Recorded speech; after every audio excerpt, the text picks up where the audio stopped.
Her parents only discovered them after she died. Mourners who attended her funeral were asked to wear purple, her favourite colour. Many people agree that there is a dire shortage of houses in this country, and what's hotly debated is where we should build the new ones. Well, more and more councils in the Midlands are facing pressure to allow house building on the Greenbelt countryside, designed to check the spread of urban areas. Our correspondent Peter Bean has this special report. Our population is growing and getting older, and we all need a roof over our heads. The question is, where are we going to put everyone?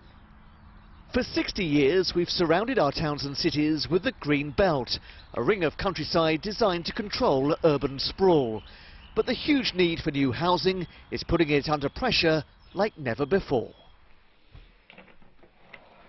Suzanne Webb's home in Sutton Coldfield looks out onto wildflower meadows. It's Green Belt land on the edge of Birmingham, but perhaps not for much longer. The City Council has earmarked it as a potential site for future development. There could be as many as 6,000 new homes and an 80-hectare employment zone. There is the view aspect, of course, and as you can see, it's quite stunning. But there's a desecration of what's actually agricultural land as well. And more importantly, there's actually only 15% Greenbelt remaining actually in Birmingham. And so that's an important issue. It's important to conserve what little we have remaining. There have been hundreds of objections from local residents. They say it will ruin the character of an area which is home to several listed buildings. Well, looking down the valley there, the hedge line is the A38. So the whole of the area we see here and round the corner is allocated for housing. David Cook lives in the nearby village of Walmley and believes it would be the death knell for the community.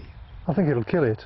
I think it'll kill the community spirit. It'll swamp it. You're going to probably double the size of the residents, or the resident occupation, so you can imagine how many cars that's going to generate and the effect on the local highway system.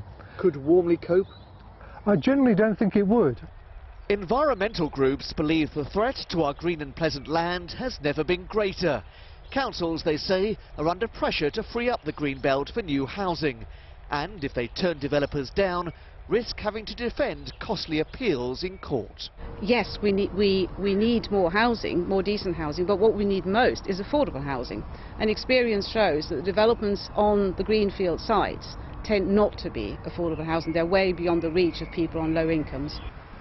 Birmingham City Council says it needs to provide 80,000 new homes by 2031 to keep up with the rising population. It's understood the city only has space for around half that number. The government's planning inspector will now decide whether to approve the council's proposals. We've taken our time to ensure we get this right. We're talking about a small release of Greenbelt land to accommodate 6,000 homes. If we don't do this in a measured way, we will become at risk of further Greenbelt developments simply by developers putting in planning applications and the city being unable to demonstrate a 5-year supply. 2 years ago, the government set out its views on future house building.